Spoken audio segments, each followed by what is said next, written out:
बहुत सारे एस्पिरेंट्स को पहली बार एग्जाम क्रैक करने में ही प्रॉब्लम आता है और वो ये सोचते हैं कि हम पहली बार में एग्जाम क्रैक कर ही नहीं सकते।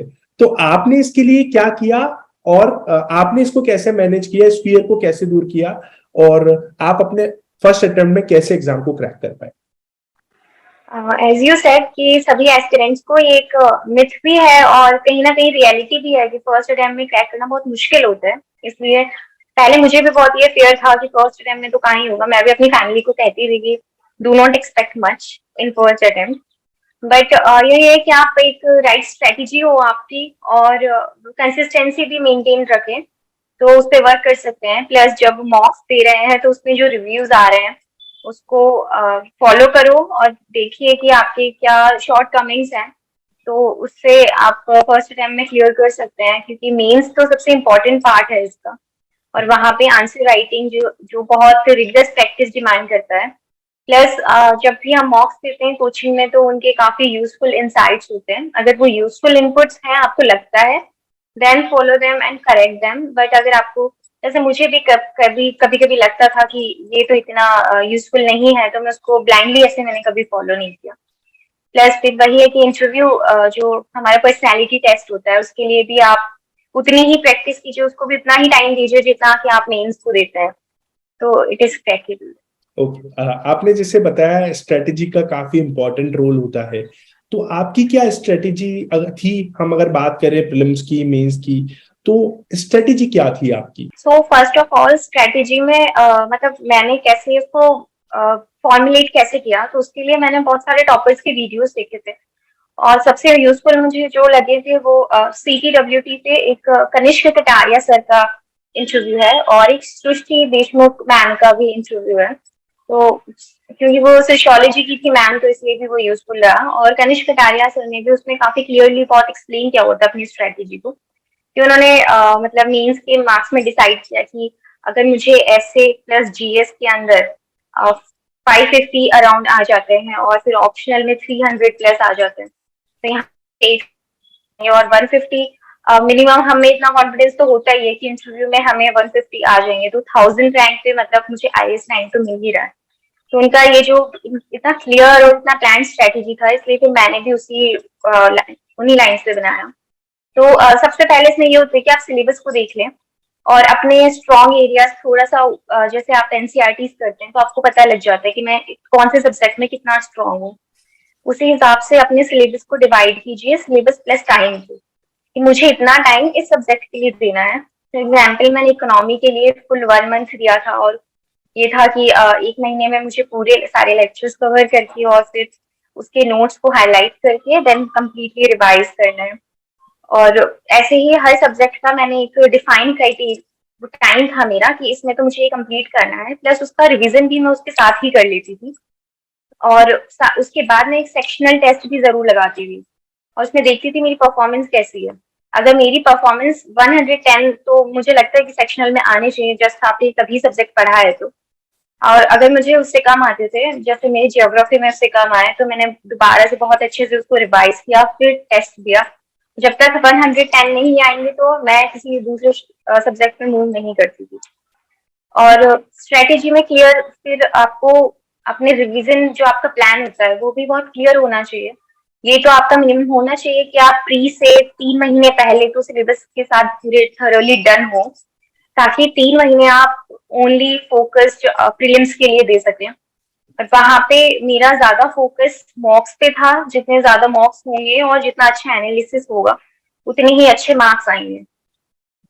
सेम मेरा मेंस में रहा। मेंस में पढ़ाई होती है लेकिन आप कितना पढ़ेंगे और फिर उसको कितना अप्लाई कर पाएंगे, because there is no direct question in mains. आपको कितनी इंटरलिंकिंग आती है, आपकी स्ट्रक्चर कितनी अच्छी है, आप कितना प्रेजेंटेबल है, उस पर डिपेंड करता है कि आप कितने मार्क्स फैच कर पा रहे हैं। मैंने इन्हीं सब पॉइंट्स पे ज्यादा फोकस किया। ओके ओके, ये मुझे लगता है कि और भी जो एस्पिरेंट्स इस वीडियो को देख रहे हैं उनको ये हेल्प मिलेगा। आप अभी बता रहे थे कि आपने इकोनॉमी के लिए 1 मंथ दिया, तो ऐसे ही अगर आप सब्जेक्ट वाइज मंथ्स बता पाए, क्योंकि जो बिगनर है उनको ये भी प्रॉब्लम आता है कि किस सब्जेक्ट को कितना कवर करना चाहिए। तो आपके पॉइंट ऑफ व्यू से कि आपने हिस्ट्री को कितना समय दिया, पॉलिटी को कितना समय दिया, ताकि एस्पिरेंट्स को हेल्प मिल पाए। Sure sir. Firstly I would suggest कि उस सब्जेक्ट से स्टार्ट कीजिए जिसमें आप कंफर्टेबल है। मैंने पहले ज्योग्राफी से स्टार्ट किया एंड मुझे उसमें कुछ भी समझ नहीं आया और बहुत कॉन्फिडेंस डाउन हो गया था। फिर मैंने पॉलिटी स्टार्ट की। पॉलिटी की मैंने 11वीं की एनसीईआरटी की थी। पॉलिटी के लिए 11वीं की कॉन्स्टिट्यूशन एट वर्क काफी इंपॉर्टेंट है, इजी भी है टू अंडरस्टैंड। और उसके बाद मैं पॉलिटी लक्ष्मीकांत पे शिफ्ट हो गई थी और वो भी मैंने जब चैप्टर वाइज की तो मुझे काफी अच्छा लगा और काफी इजी लगा। और पॉलिटी भी मेरी विद इन 1 मंथ कंप्लीट हो गई थी और उसके बाद मैं 2 डेज रिविजन के लिए देती थी। और साथ में ही बीच बीच में कभी सेक्शनल लगा लिए क्योंकि सब्जेक्ट कभी कभी टॉपिक वाइज भी जो टेस्ट होते हैं तो मैं वो भी देती थी। और इसी पीरियड में मेरा न्यूज़पेपर चलता रहता था कि न्यूज़पेपर और करंट अफेयर्स चल रहा है। न्यूज़पेपर तो आप डेली पढ़ते हैं। करंट अफेयर्स की जो मैगजीन होती है, जैसे मैं साइट्स की फॉलो करती थी, तो वो एट द एंड मैं उसको भी इसी के साथ कवर कर लेती थी। फिर पॉलिटी के बाद मैं वापस से ज्योग्राफी पे आई, मैंने उस पर शिफ्ट किया। और ज्योग्राफी के लिए मैंने फिर ओनली 15 डेज दिए क्योंकि मैं उसको पहले मैंने उसे पहले पढ़ रखा था। और इसी में मैं आपको सजेस्ट करूंगी कि ओनली बुक्स से समझना थोड़ा मुश्किल है कि हर सब्जेक्ट हम बिना टीचर के नहीं समझ सकते। तो आप यूट्यूब पे देख लें, बहुत सारे अच्छे चैनल्स है, अच्छे ट्यूटर्स है जिन्होंने अच्छे अच्छे लेक्चर्स डाले हुए हैं।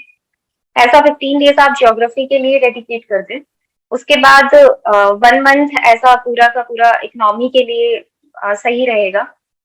सिंस मैं बायो बैकग्राउंड से हूँ तो मुझे एनवायरनमेंट में इतनी खास दिक्कत नहीं थी, तो मैंने उसके लिए अलग से कोई स्लॉट नहीं रखा था। इन्हीं के साथ में एनवायरनमेंट बीच बीच में कर लेती थी, कहीं कुछ टॉपिक देख लिया। फॉर एग्जाम्पल एक दिन रामसर साइट्स कर लिए, एक दिन नेशनल पार्क कर लिए, तो इसमें मेरा एनवायरनमेंट कवर हो गया था। साइंस एंड टेक भी पूरा का पूरा काफी करंट अफेयर्स बेस्ड होता है, लेकिन उसका आपको कुछ स्टैटिक पार्ट तो करना ही होगा। और जैसा कि हम ट्रेंड देख रहे हैं तो साइंस एंड टेक को भी काफी इंपॉर्टेंस दी जा रही है। तो आप 8th to 10th की एनसीईआरटीज भी एक बार देख सकते हैं क्योंकि वो बहुत कम लेवल की एनसीईआरटीज है। तो उसके लिए आप मैक्सिमम 10 दिन दे सकते हैं कि आप एनसीईआरटीज भी कवर कर ले और उसी में आप कुछ बेसिक चीजें कि कितने टाइप की मिसाइल्स होती हैं, कितने सैटेलाइट्स आज तक गए हैं, ये सब, और कौन कौन से मिशन चल रहे हैं, इस स्टैटिक पार्ट को आप पूरा 10 डेज में कवर कर लें और करंट अफेयर्स तो आपके साथ में चलते ही रहेंगे। उसके बाद आर्ट एंड कल्चर की बात आती है तो आर्ट एंड कल्चर मैंने पहले एनसीईआरटी उसकी की है। 11th क्लास की एनसीईआरटी वो बहुत पतली सी बुक है, तो आप उसको इजीली 2-3 दिन में कर सकते हैं। लेकिन मुझे मतलब समझ में आया कि हिस्ट्री एनसीईआरटी मतलब ये art and culture is not my strong part, तो मैंने उस पर ज्यादा फोकस नहीं था। लेकिन हाँ, आर्ट एंड कल्चर तब मैंने 10 दिन पढ़ा था और नितिन सिंह कहानिया से भी इम्पोर्टेंट टॉपिक्स जैसे जैनिज्म है, बुद्धिज्म है, ये सब कर लिए 10 दिन के अंदर और उनका रिविजन किया। और उसके बाद एंशियंट और मेडाइवल हिस्ट्री आती है। तो एंशियंट हिस्ट्री की जो बुक है उसको भी आप 10 to 15 डेज दे सकते हैं, मतलब एंशियंट प्लस मेडाइवल मिलाकर आप 20 डेज दे लें और इसमें कर सकते हैं। मॉडर्न हिस्ट्री के लिए मैंने टोटल 15 डेज दिए थे, जो फर्स्ट टाइम मैंने कवर किया। उसमें मैंने ओनली लेक्चर्स से किया था। उसके बाद मैंने 5 दिन पूरे स्पेक्ट्रम को पढ़ने के लिए दिया और तो मैंने 20 डेज के अराउंड मॉडर्न हिस्ट्री को दिया था। और इन्हीं में साथ में करंट अफेयर्स साथ में चलते रहते। Approx yes.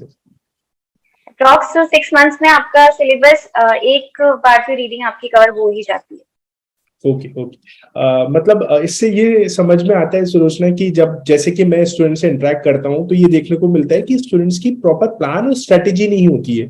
तो इस चीज से उनको ये भी सीखने को मिलेगा कि प्रॉपर प्लान और स्ट्रेटेजी बनाना बहुत ज्यादा जरूरी है। अब हमारे नेक्स्ट क्वेश्चन की तरफ आते हैं कि नोट्स मेकिंग के लिए क्या करना चाहिए, किस सब्जेक्ट्स के नोट बनाना जरूरी है और किस सब्जेक्ट के नोट्स नहीं बनाना चाहिए, और बिगनर्स के लिए क्वेश्चन कि नोट्स बनाना कब से स्टार्ट करना चाहिए।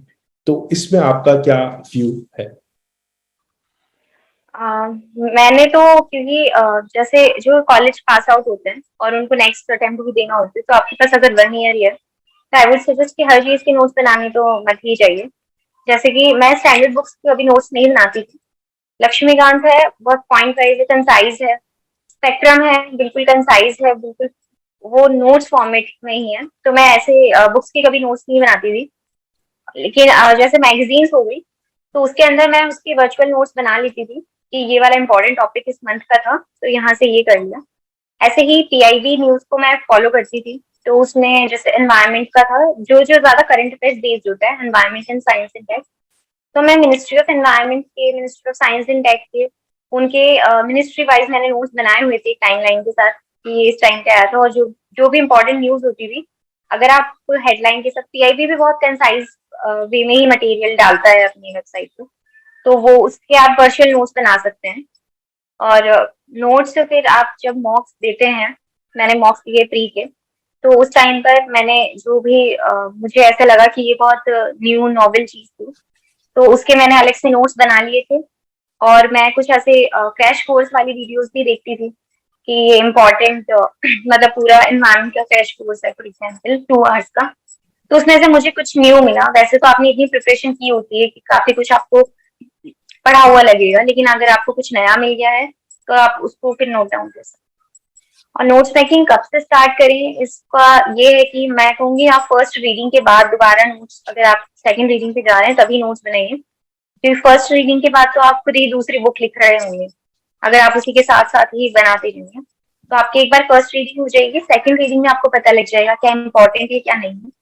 और इसमें ये भी है कि आप रीडिंग से पहले प्रीवियस ईयर पेपर्स देख लें एक बार, आपको ये पता लग जाएगा कि कहाँ ज्यादा एम्फेसाइज करना है, कहाँ नहीं करना है, और उसके रिगार्डिंग आपके नोट्स भी अच्छे बनते रहेंगे। और नोट्स की एक फेज भी होती है, जब आप सेकंड रीडिंग वाली नोट्स बनाएंगे तो बहुत बड़े होंगे, फिर उसी के अंदर जैसे मतलब मुझे इतना नोट्स बनाना पसंद नहीं था, तो मैं उसी में हाईलाइट कर देती थी। तो एट दी एंड जाके आपके पास बहुत कम मटेरियल बचेगा कि ये मुझे देखना है।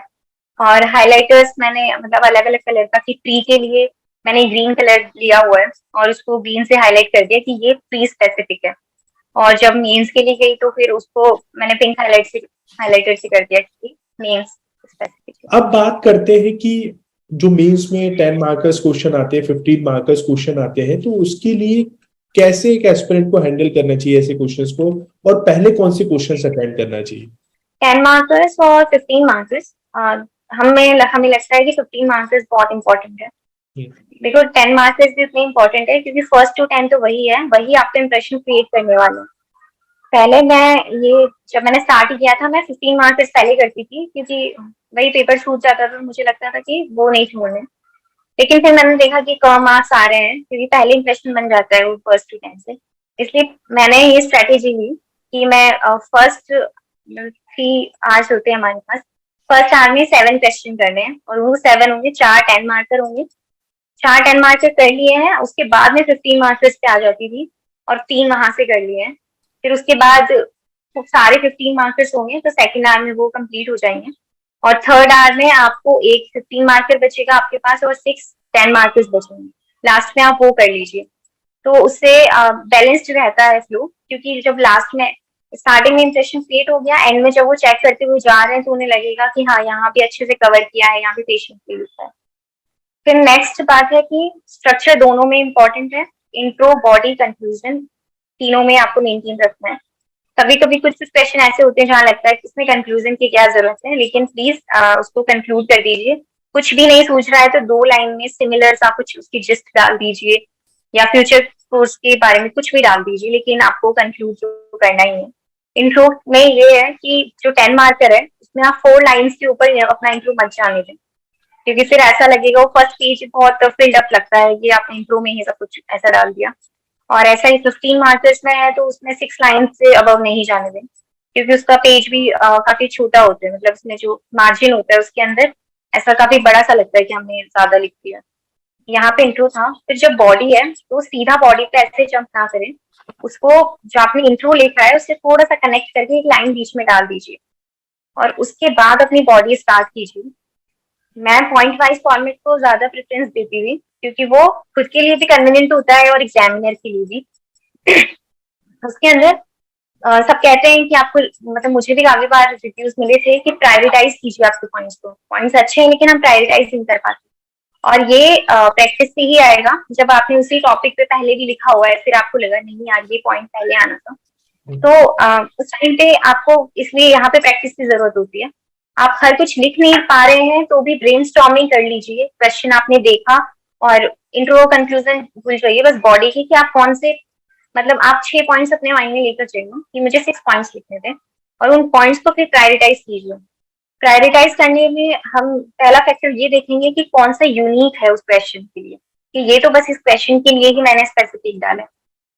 तो उस वो जो यूनिकनेस वाली डिग्री है वो जितना नीचे जाती जाएगी आपकी प्रायोरिटी भी उतनी नीचे जाती जाएगी। कुछ क्वेश्चंस में एक सिमिलर होता है लैक ऑफ पॉलिटिकल विल। आप इसको फर्स्ट पॉइंट लिख देंगे तो एग्जामिनर को लगेगा इसको तो वैसे भी कुछ नहीं आता, तो उसको आप बिल्कुल एंड में जाके रखिए कि हाँ बस ये मेरे पॉइंट्स बढ़ाने के लिए। फर्स्ट सेकंड थर्ड यहाँ पे एक बिल्कुल वो नॉवेल्टी होनी चाहिए कि बस इस क्वेश्चन के लिए।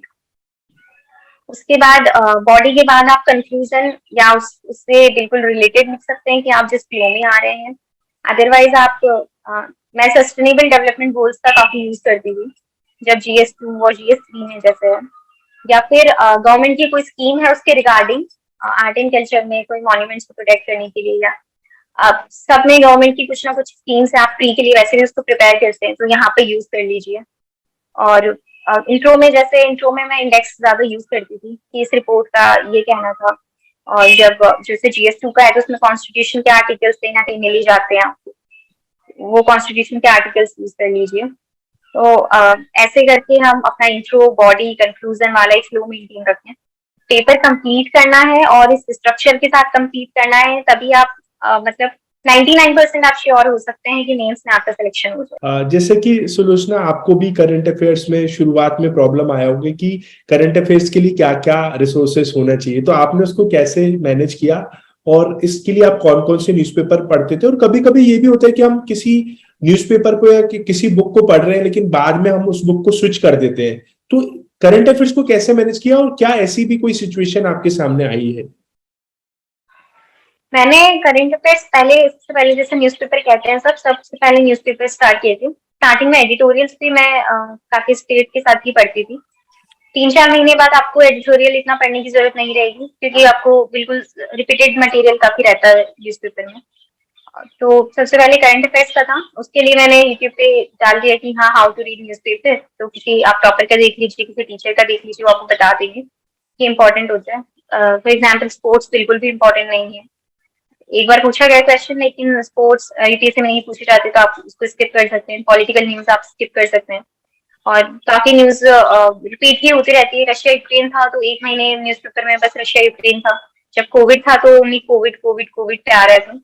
तो आप ऐसी न्यूज को स्किप कर सकते हैं। आपको स्टार्टिंग में न्यूज़पेपर में 2 आवर्स लग सकते हैं और लास्ट में आपका 1 आवर तक रिड्यूस हो जाएगा। और 1 आवर भी अगर आप दे रहे हैं तो सफिशियंट है। बाकी मेरा तो मतलब हाफ एन आवर में भी कभी कभी मैं कर लेती थी। उसके बाद मटेरियल ये न्यूज़पेपर हो गया, इसी का मैं डेली मतलब कुछ भी आपकी किसी भी वेबसाइट पे आप देख लीजिए, 10 डेली के करंट अफेयर्स क्वेश्चन आते हैं जो न्यूज़पेपर से डिराइव होते हैं।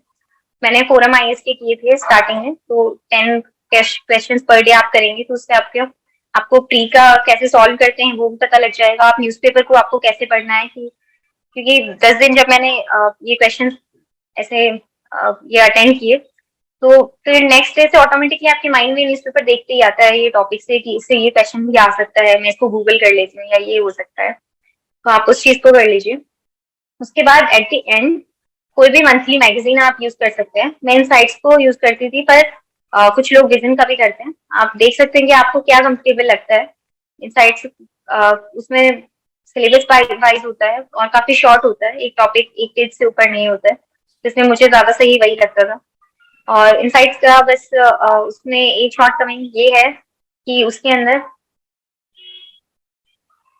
इनसाइट्स की शॉर्ट कमिंग ये है कि उसके अंदर कोई भी टॉपिक है तो उसका काफी कॉपी पेस्ट मटेरियल आपको ज्यादा लगेगा, तो उस चीज को आप बिल्कुल स्किप कर ही सकते हैं।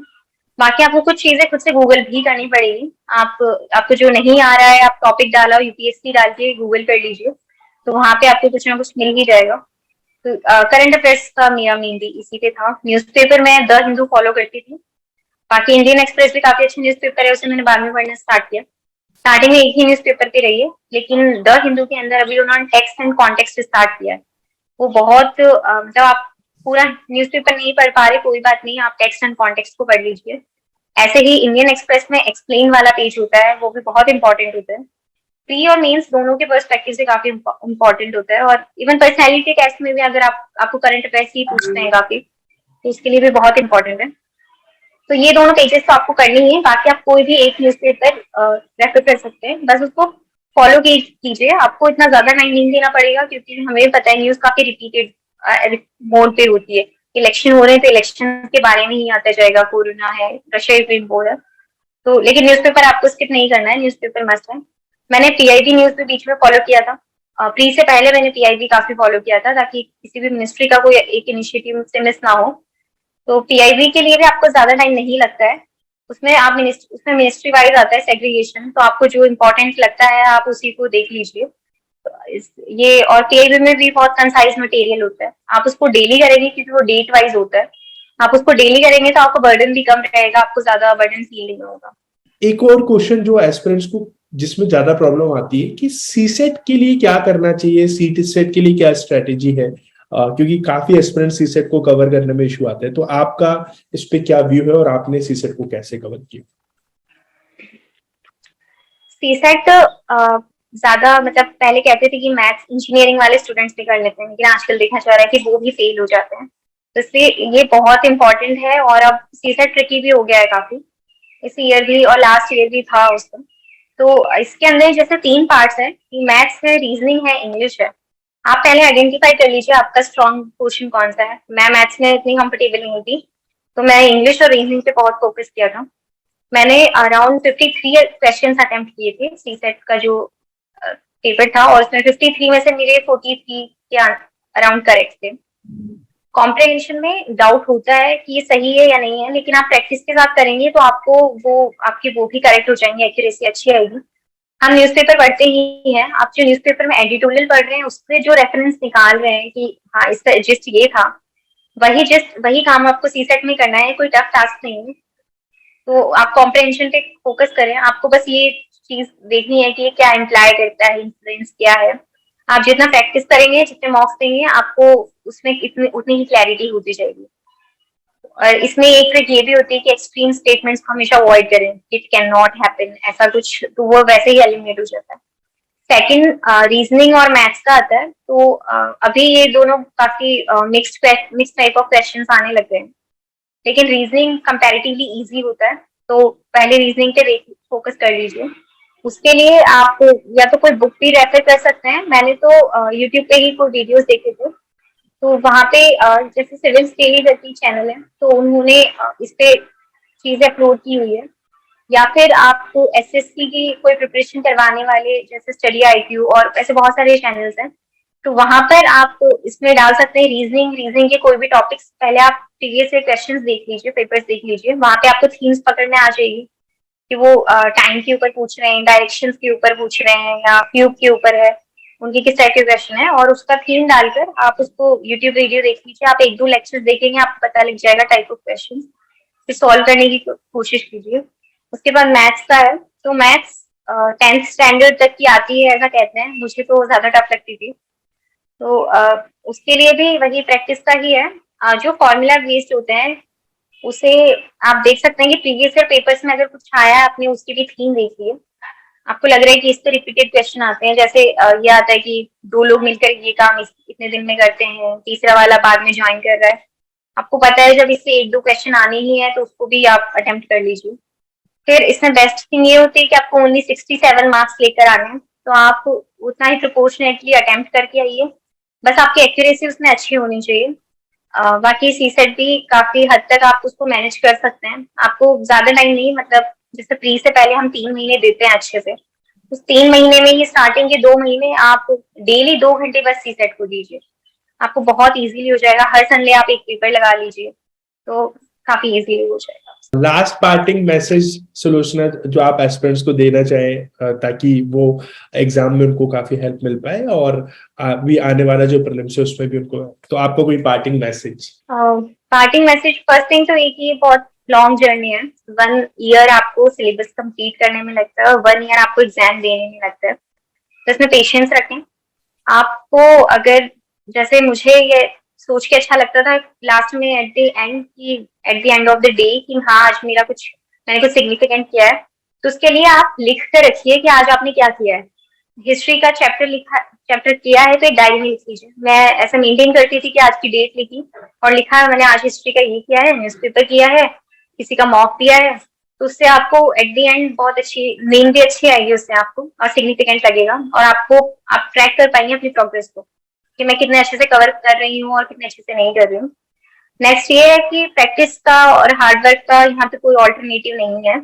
तो आपको प्रैक्टिस करनी है, आपने फ्री में किया है, और आपको इसमें भी काफी अच्छा फील होना चाहिए कि आपको मेंस लिखने को मिल रहा है। तो और लास्ट के आपके 3 मंथ्स हैं कि आपको यहाँ पे जिंदगी के लास्ट 3 मंथ्स है जहाँ पे आपको इतनी रिग्रेस प्रैक्टिस करनी है, इतनी मेहनत करनी है। मेंस में बहुत लिखिए, और ट्रस्ट में कि आप अगर ये सोचेंगे कि मैं उस दिन जाकर लिख लूंगी, तो ऐसा नहीं होता है। आप पहले मॉक्स लिखिए। मुझे फिंगर्स में स्वेलिंग हो गई थी, जबकि मैं बहुत लिखती थी उससे पहले भी, लेकिन जब एग्जाम हुआ था तब भी मुझे फिंगर्स में स्वेलिंग आ गई थी, क्योंकि आप बैक टू बैक इतने सारे पेपर्स लिखते हैं। तो प्रैक्टिस का और कोई ऑल्टरनेटिव नहीं है। नेक्स्ट ये है कि अपने क्वेश्चंस में आंसर्स में थोड़ी नॉवेल्टी लाने की कोशिश कीजिए। ठीक है, आप देख रहे हैं कि किसी क्वेश्चन के आपने आंसर की देखी है आप, लेकिन आप उसको ऐसा नहीं कि आप उसको बस उसको ही कॉपी पेस्ट कर लेंगे वहां पे और हाँ, नेक्स्ट ये भी कि आपने आंसर लिखा है, आप की से मैच करते हैं। तो मैं स्टार्टिंग में बहुत डिमोटिवेट हो जाती थी कि मैंने कैसा आंसर लिखा है, बट आप सोचिए कि वहां पे ये सब जिसने ये मॉडल आंसर्स प्रिपेयर किए हैं, उन्होंने विद इन 7 मिनट्स नहीं लिखे हैं। वो आधा घंटा एक क्वेश्चन पे देते हैं, गूगल करके अच्छे अच्छे मटेरियल को रेफर करके जब वो लिख रहे हैं, तब वो ऐसी बेस्ट चीज आपको प्रोवाइड करवा पा रहे हैं। आप जो लिख रहे हैं वो ह्यूमन कैपेबिलिटी है कि आप कितना लिख पा रहे हैं विद इन 7 मिनट्स। आपको सोचना है, स्ट्रक्चर करना है और आपको लिखना है। तो ये और ये भी कि ये कंपटीशन रिलेटिव है, आपको और स्टूडेंट्स के कंपैरिजन में अच्छा होना है, आपको बेस्ट नहीं बनना है। और किसी भी सब्जेक्ट में आप प्लीज पीएचडी करने नहीं बैठिए। आप बस ये देखिए कि मुझे एग्जाम स्पेसिफिक क्या करना है। एजुकेशन का इम्पोर्टेंट रोल होता है, लेकिन यहाँ पे हम एग्जाम्स क्लियर करने के लिए हैं, तो पहले बस एग्जाम स्पेसिफिक चीजों पे फोकस करना। आई थिंक ये सेशन काफी हेल्पफुल रहा होगा और काफी हेल्पफुल रहेगा। और आपको आज सुलोचना ने जो टिप्स दिए हैं वो काफी आपको हेल्प करने वाले हैं। That's it for today. Thank you and have a nice day.